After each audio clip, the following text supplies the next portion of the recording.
Bonjour à vous, Charline Bonneau, micronutritionniste diététicienne spécialisée en développement personnel et en naturopathie.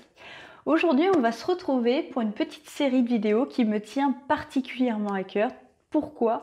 Parce qu'on va en fait mêler la micronutrition à tout ce qui est développement personnel. Là, je vais vous donner des outils. Alors j'adore ce domaine en fait, tout simplement parce que ça fait ça fait le pont pour moi. En tout cas, c'est vraiment représentatif de mon approche en matière de diététique. C'est comment votre alimentation en fait va révéler des carences, va révéler des besoins. Donc comment ça va impacter vos comportements? Vous avez souvent l'impression que vos comportements alimentaires, vos habitudes découlent comme ça du hasard de la vie. Alors oui, bien sûr, il y a des choses qu'on reproduit, des modèles qu'on a pu observer chez nos parents, etc. évidemment. Mais vous avez aussi des besoins physiologiques, des besoins émotionnels, mais qui sont aussi chimiques, qui vont s'exprimer au travers de ces comportements alimentaires. C'est-à-dire que la manière dont je le vois, moi, en fait, tout simplement, votre cerveau a emmagasiné un certain nombre de souvenirs. Dès que votre corps va avoir un besoin particulier, il va vous pousser en recherchant dans ces souvenirs comment vous allez pouvoir combler ce besoin au moyen d'un comportement alimentaire, etc. Donc ça, c'est vraiment une partie qui me passionne, c'est vraiment comme ça que je peux résumer mon approche, c'est exactement comme ça que je vois les choses et que je traite les choses quand les gens viennent me consulter au cabinet. Donc aujourd'hui, en tout cas, on va voir une série de vidéos, comme je vous le disais, sur une thématique donc très importante pour moi. Tout simplement parce que voilà, je vais vous donner des outils qui vont vous permettre d'essayer de comprendre en fait d'où viennent vos habitudes alimentaires, certains comportements alimentaires que vous avez dont vous n'arrivez pas à vous débarrasser. Parce que pour moi, c'est toujours quelque chose qui ne peut pas fonctionner. À partir du moment où vous supprimez un comportement et que derrière vous ne trouvez pas une alternative pour répondre de manière plus adaptée aux besoins qui se cachent derrière ce comportement, ça ne peut pas tenir dans le temps, tout simplement parce que vous ne faites pas disparaître le besoin, au contraire, vous le transposez, voire des fois vous le faites augmenter. Typiquement, quelqu'un qui va chercher, qui va être fatigué, qui va être épuisé, qui va chercher de l'énergie dans des produits sucrés, hein, par exemple. Ça va être si vous stoppez absolument, si vous cherchez à stopper ce comportement, cette consommation de produits sucrés, sans derrière trouver un moyen dans votre vie de vous apporter de l'énergie par un autre biais, ça va être très compliqué de le faire tenir dans le sens. Donc le problème c'est ça, c'est que bien souvent vous savez quoi faire, vous avez conscience des gestes qui sont mauvais pour vous, et pour autant vous n'arrivez pas à les remplacer. Donc là, ces vidéos, elles vont vous permettre de mettre du sens derrière ces comportements.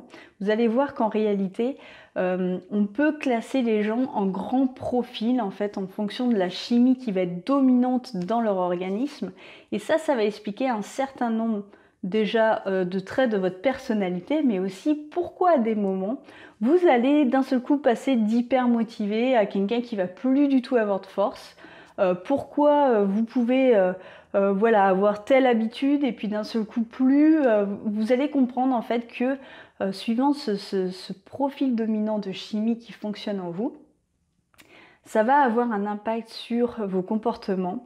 Et puis, dès que vous allez avoir une carence qui va être liée à une hyperconsommation, enfin bref, quelque chose qui va limiter ce neurotransmetteur, vous allez tout de suite avoir un impact dans votre comportement, dans votre personnalité. Donc ça peut expliquer pourquoi à des moments vous avez l'impression d'être un peu instable, vous ne comprenez pas pourquoi un jour vous pouvez être comme ci et un jour d'une autre manière. Donc ce paradoxe en fait, il peut s'expliquer par rapport à la chimie de votre organisme. Et c'est vraiment les outils que je voulais absolument vous partager. Je pense que j'en ai parlé dans pas mal de vidéos.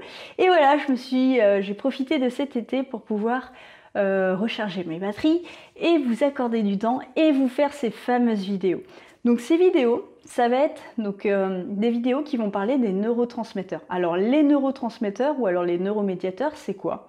C'est des molécules chimiques qui vont circuler d'un neurone à un autre. Parce qu'en fait, l'information, la manière dont ça fonctionne, l'information, vous allez la recevoir de manière électrique au début.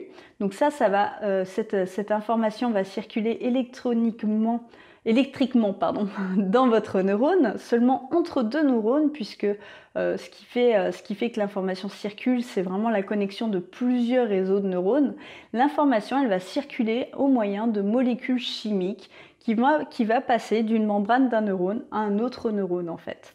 Donc ces molécules, elles sont hyper importantes, il y en a plusieurs types, et les principales, alors ça va peut-être vous parler parce que j'en parle assez régulièrement, donc il y a par exemple la dopamine, la sérotonine, la noradrénaline, le GABA, l'acétylcholine, je pense que j'ai cité les principales, et donc ces neurotransmetteurs ont été observés par notamment un chercheur, un scientifique, Eric Breverman, qui a fait en fait une cartographie de 4 profils, qui a résumé en fait donc les comportements, les types de personnalités sous 4 grands profils.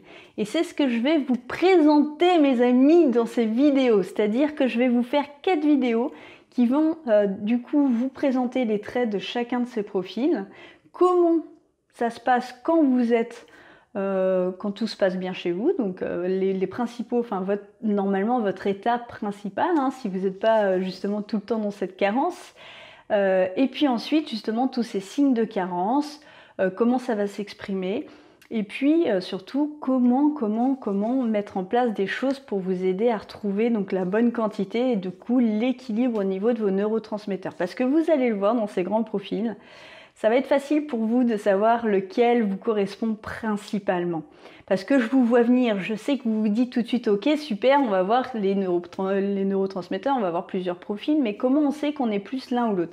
Alors vous allez voir, il y a des caractéristiques qui sont assez typiques de certains profils, et je pense que là-dedans, vous allez vous reconnaître particulièrement. Moi, je sais que mes patients, en général, c'est très facile de pouvoir les mettre dans telle ou telle catégorie, sachant que même pour ces profils-là, on va avoir tendance à développer même des pathologies. Donc vous allez voir qu'en plus de ça, cette chimie, elle a un impact sur beaucoup de choses dans votre vie, mais aussi au niveau de votre santé. Donc c'est important de comprendre, vous, quel neurotransmetteur vous correspond, tout simplement parce que c'est là aussi qu'on explique le fait que tel régime alimentaire ne va pas convenir à telle ou telle personne, tout simplement parce que si vous n'avez pas tout à fait le même profil, le fait de consommer tel ou tel aliment va pas avoir le même impact. Donc c'est important de savoir lequel en fait vous correspond, tout simplement pour mettre en place les bonnes habitudes alimentaires. Donc je pense que ces vidéos sont vraiment très importantes. J'espère qu'elles vous apporteront vraiment de la compréhension puis surtout des outils pour vous aider. Donc comme je vous le disais, on va voir 4 vidéos. Donc ça c'est la première vidéo. Il y aura 4 autres vidéos qui vont présenter chacun des profils, qui vont vous expliquer en fait les traits de personnalité donc de chacun de ces profils. Alors ce qu'il faut comprendre, c'est qu'au niveau des neurotransmetteurs, donc les 4 dont je vais vous parler, c'est un peu, on pourrait un peu les classer dans 2 catégories. En fait, il y a ceux qui vont être les accélérateurs et ceux qui vont plutôt être les freins. Et en général, ce qui se passe, c'est qu'on a un mélange des deux. C'est-à-dire qu'on va toujours avoir un accélérateur et quelque chose qui va nous freiner. Et en fait, ce qui est important, c'est d'avoir l'équilibre au niveau de ces deux. Parce que si vous êtes tout le temps sur l'accélérateur, vous allez vous épuiser. Si vous êtes tout le temps sur le frein, vous n'arrivez à rien. Donc en fait, c'est important d'avoir les deux. C'est-à-dire que votre profil dominant, ce sera important de savoir lequel c'est, tout simplement parce que vous allez être sensible à la moindre carence. Mais c'est pareil pour le profil qui va être le plus faible, tout simplement parce que si celui-ci... c'est celui-ci qui va s'exprimer si votre profil dominant n'est pas assez important. Donc vous allez voir chaque vidéo, je vais vous expliquer vraiment en fait, parce que là on va pas pouvoir rentrer aussi dans les stratégies qui vont tenir compte de ces profils dominants, ça ferait beaucoup trop de choses à expliquer là à travers une vidéo, ce serait beaucoup trop complexe. Par contre, le simple fait déjà de traiter votre profil dominant va vous apporter quand même pas mal de choses. Il y a vraiment énormément de choses à faire au niveau alimentaire. Vous allez voir qu'il y a des aliments qui sont vraiment à favoriser dans ces cas-là. Et tout de suite, peut-être même que ça va vous parler parce que ça peut expliquer aussi des fois que vous ayez des envies alimentaires pour tel ou tel... Enfin, vous allez avoir des penchants, vous allez voir, hein, c'est fou. Hein. Le fait d'avoir une carence dans tel profil va vous pousser à tel comportement, mais surtout vers tel type d'aliment. Donc c'est quand même assez fou de voir. Donc quand vous avez l'impression de manquer de volonté en essayant de vous priver de tel aliment, en tout cas de changer vos habitudes, sachez que c'est vraiment lutter contre son organisme. C'est pourquoi ça ne peut pas durer dans le temps. Donc vraiment là-dessus. Essayez de prendre conscience de, non pas n'essayez pas de lutter contre ce que vous êtes, mais plutôt de faire avec et d'écouter votre corps. Tous ces symptômes sont avant toute chose des signaux qui sont là pour vous alerter, et votre corps, il est vraiment fait pour vous aider à ce niveau-là et vous donner tous les outils. Donc le fait de prendre des médicaments pour limiter ces symptômes, mon Dieu, c'est absolument pas ce qu'il faut faire, ça ne peut pas durer. Alors oui, ça va marcher sur l'instant, mais ça ne peut pas durer dans le temps parce que là, on est juste en train de taire le warning, on n'est absolument pas en train de régler le problème. Donc voilà, on se retrouve pour les prochaines vidéos où je vous explique tout. Bye bye!